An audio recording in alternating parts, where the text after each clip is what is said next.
Hello again. I want to talk a little bit about Ukraine. I'm hoping that YouTube aren't going to suspend me for this because it seems that their community guidelines now are very tough on people that talk about Ukraine.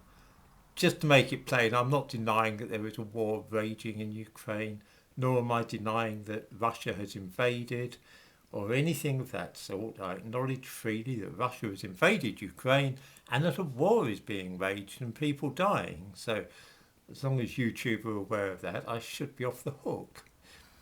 With the fall of the Berlin Wall in 1989 and the collapse of the Soviet Union a couple of years later, there was a great deal of optimism that the world was entering a period of unparalleled peace and calm. American political scientist Francis Fukuyama declared that history itself had come to an end and that Western liberal democratic principles had now triumphed, and these would set the pattern for the whole world for the foreseeable future.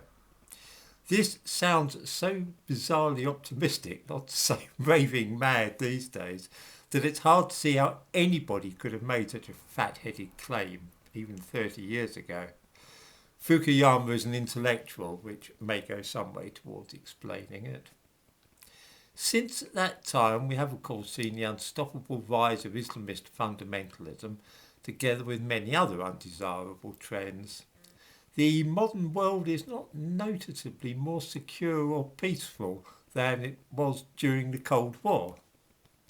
When German reunification was on the cards, the Russians were worried.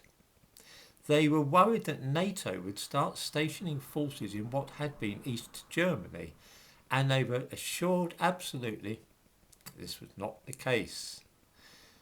We know this because when the treaty on the final settlement with respect to Germany was signed on September the 12th, 1990, by the foreign ministers of East and West Germany, the United States, Soviet Union, Britain and France.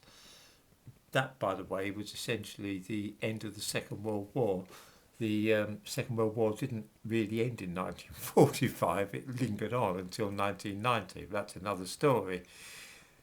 Article 5 of that treaty read as follows. Once Soviet forces have withdrawn, German forces assigned to NATO may be deployed in the former GDR, that's the Deutsche Democratic Republic, East Germany, but foreign forces and nuclear weapons systems will not be deployed there. There. Simple as that. In other words, NATO would not be moving east. The Russians worry about this, of course, because they were invaded from Europe in 1812 by Napoleon, and Moscow burned down as a result, and the same thing happened in 1941 from Germany. They don't want that risk again, and so they tried to keep foreign armies away from Eastern Europe. Understandable. They like to see Eastern Europe as a buffer zone.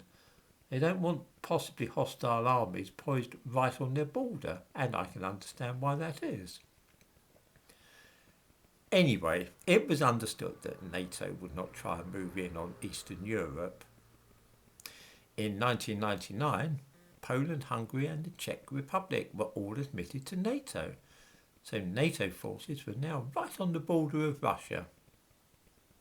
5 years later, Estonia, Lithuania, Latvia and 4 other countries of Eastern Europe also joined NATO. Now Russia was getting edgy, because not only was NATO moving right up to the Russian border, they were also engaging in a lot of military activity. We remember the actions in what was once Yugoslavia, in which NATO was bombing Belgrade and so on. Serbia was an ally of Russia, and NATO was now carrying out bombing raids in Eastern Europe. Libya, Iraq and Afghanistan were also the targets for NATO operations. NATO now had troops in combat in Afghanistan, right next door to Russia.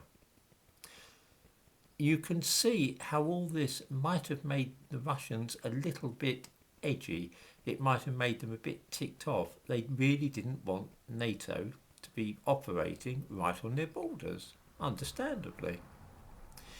In April 2008, NATO held a summit in Romania, which of course had also joined NATO by that time. and it was promised that Georgia and Ukraine would be able to join NATO as well in the future. Georgia is right next to Russia on the coast of the Black Sea, and that really was a bit much. 4 months later, Russia invaded Georgia and put an end to the possibility that the country would join NATO. Ukraine was still trying to join, though, until the invasion this year. If NATO had left well alone after the collapse of the Soviet Union and just left the countries of Eastern Europe to be neutral, to act as a buffer between NATO and Russia, none of this would have happened. Finland has coexisted happily with Russia as a neutral state of this kind for 75 years or more, with no threat at all from Russia. Countries like Ukraine and Poland could have enjoyed the same neutral relationship.